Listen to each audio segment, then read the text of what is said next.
Hello everyone, welcome to another episode of Tales from the Longbox. Today, last week was a slog with Eclipso number 8. It's gonna be another slog. This is the Invincible Iron Man number 4. This is the Heroes Reborn version, and okay, I'm up front going to say I have never liked this look. I even have the action figure of Iron Man Heroes Reborn. And I've never liked that look of the Iron Man armor. I don't get the tubes looking like muscles and all that crap.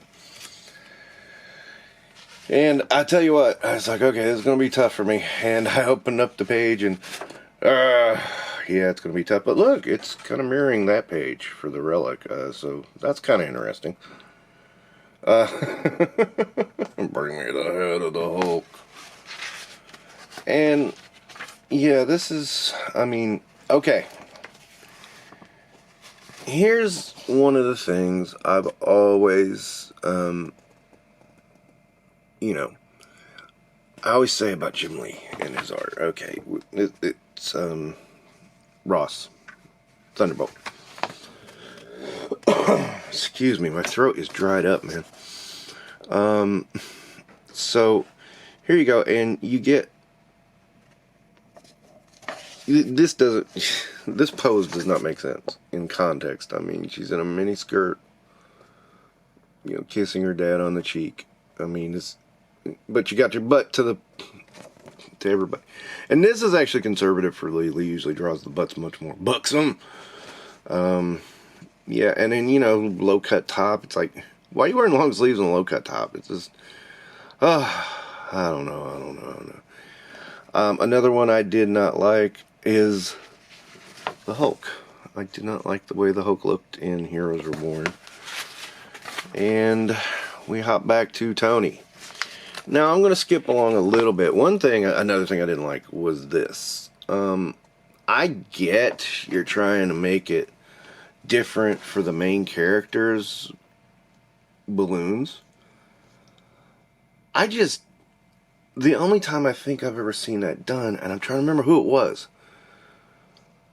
Oh, God. It was an Apocalypse level villain, though.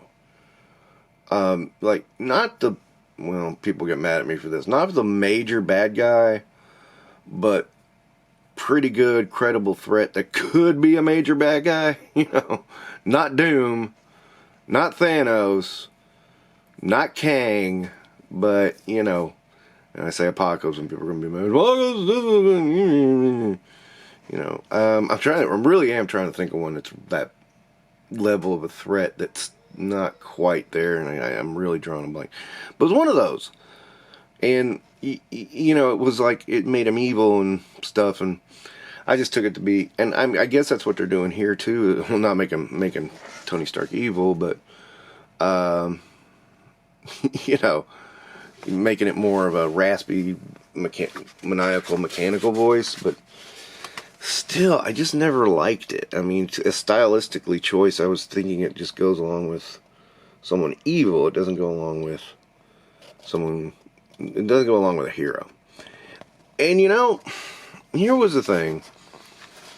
Here you are, you got all kinds of possibilities. So, I do remember this happening. I don't remember the context of it, I know this guy's kind of sort of like Jarvis for a little bit, but not really. And then, they start talking, and it turns out that this guy here, I'm jumping ahead, is the Living Laser. Okay, yay, okay. Boring ass villains, let's throw them out there. And this is the other thing I thought about this Iron Man series. They throw out some of the D-list villains of Iron Man in this. I mean, no Ironmonger, well,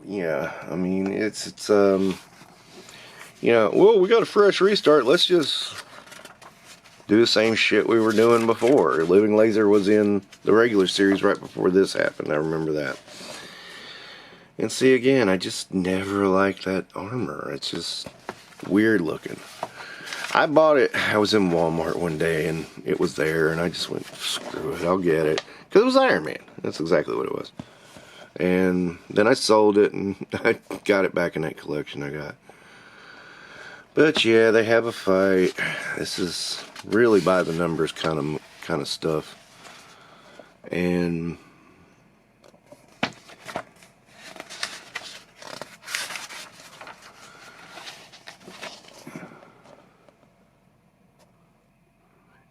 you know, why, so you can kill me on Mr. Stark's orders? Why, I would never wait. I would never believe Mr. Stark would be capable of murder. I mean, can't you say that too? I know we're back to we're back to Iron Man being, you know, the bodyguard and everything, but can't you just say, yeah, I want to kill you, and Mr. Stark wouldn't order me to kill you? Period. Be done with it? I mean, can't both be true? I don't know. I thought that was a very clumsy dialogue. He says as he clumsily dialogues along. And yeah, very much by the numbers. Ouch. Oh, Heroes Reborn. Oh, God. And then, you know, hey, look, Pepper Potts' hair looks just like Tony's sneezy stuff. Isn't that fun? I'm serious. Look at that. And that's supposed to be Pepper Potts, yes. And that's Whiplash. Ooh. Let's see something here. Who's the...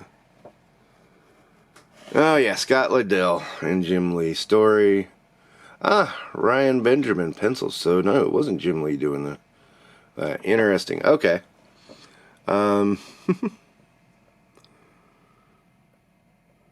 Yeah, so, I don't know about the rest of you, but I do not have good memories of Heroes Reborn. I thought it was a piece of crap. Really did. And I mean, I think it's evidenced by what people remember about it. They remember a promotional image more than the actual comic. Although I could have swore that promotional image did appear on a comic.